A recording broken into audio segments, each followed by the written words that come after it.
when I was 14, I saw him DJing Early 90s. on the early 90s on the underground party and the old warehouse parties in the suburbs of Berlin. It was an illegal rave with DJ Tanit and Sky and Shari. Shari was promoting this party, and it was totally illegal.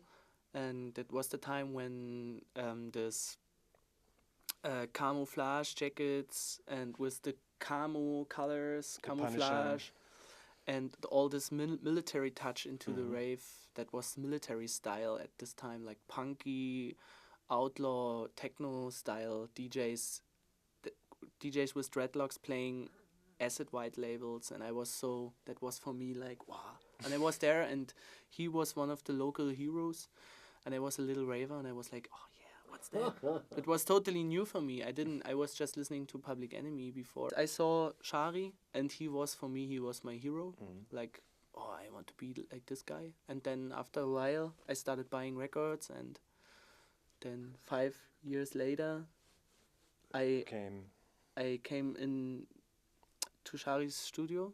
I visited him at home. Like a bungalow. Very small ghetto studio. Wooden room, dirty.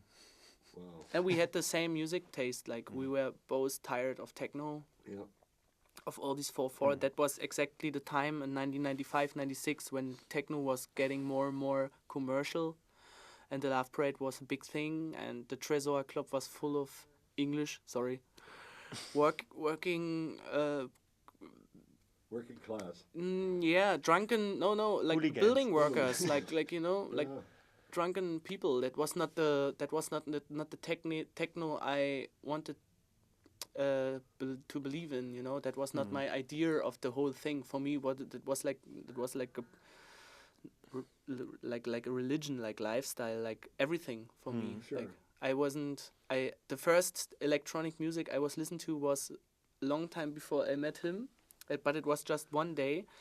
I stayed in a friend's house, and he had this satellite radio station, and there was a English DJ playing electronic music, and there was this track called Sueno Latino, and that was a Derek May remix of it. And I was listening to this track. I listened to this track, and for me it was like, what's that? I don't know what it is. And it was the time when I started discovering music, and I bought this track in 1998. I will never forget this day when I bought this record. Wow.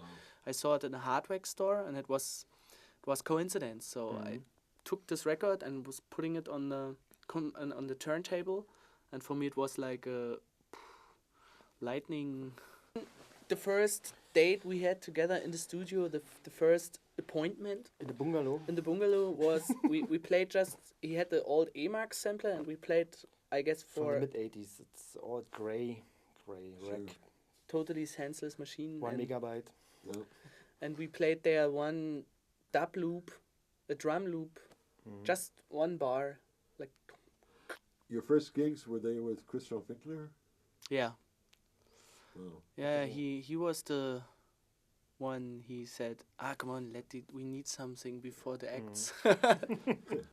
He was a very important person for Berlin for a long time. He brought all the guys over. He was the first one who I guess he brought Kid 606 the first time. And Anti-Pop Consortium played the first Europe show at the Podeville. And the last. And the last. And the last. Really? Yeah, and we played on both. Wow. We played on the last one at the Bastard. And on the first one in the Podeville. I hate genres, and I hate conceptual records, I mean, I'm not an artist like, I don't know, Square Pusher, or... We are not musicians. Not really. We are more something in between DJ and live act and lifestyle. Aliens. Kids. Yeah. Comedians, whatever. I don't know. We try to have fun and we try to make it not boring. Everything but not boring. It's a new era. Yeah, it is a new era. I guess we need to say that we played too many shows last year.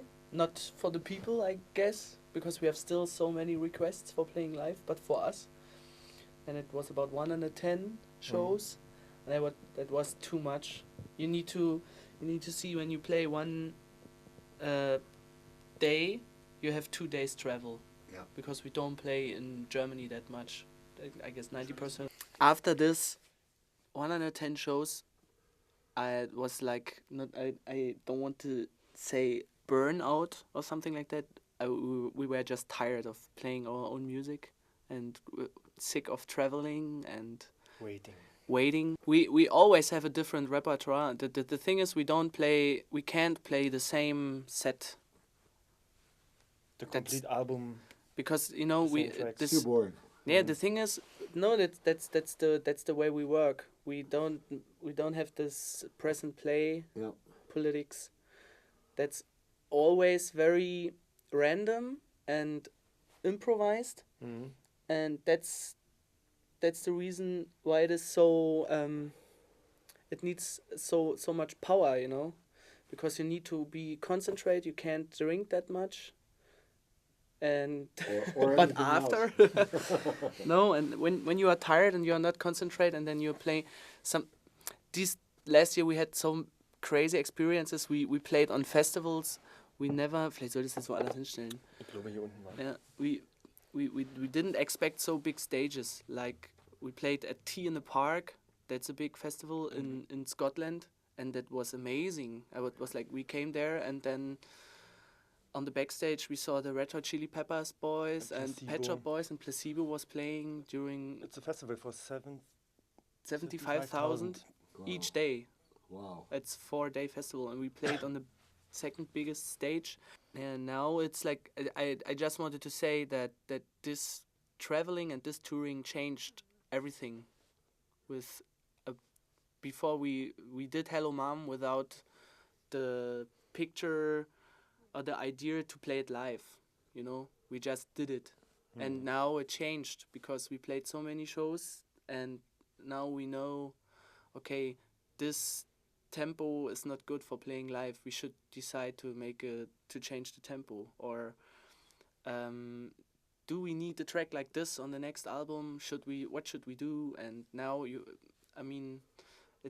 and then you have the pressure, because Hello Mom was selling good, and we had a good response, and we have more collaborations on the new album, and maybe more vocals. Yeah, more vocals and collaborations. And it's more an album maybe or I don't know, whatever. It's more the tracks, the time for the track creation, for the composing was in a small period, so you see that we don't have very old tracks on it. I guess we will use one very old, and then we have a cover version. I think it sounds fresh, more fresher.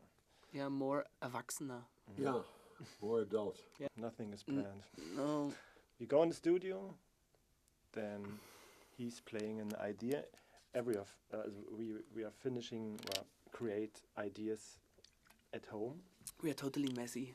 Messy. There's no concept. Last year we did just 2 remixes. No tracks, just 2 remixes. Or 3. The Ninja Man, the Tom York remix, and My Robot Friend remix. 3 remixes. 3 remixes.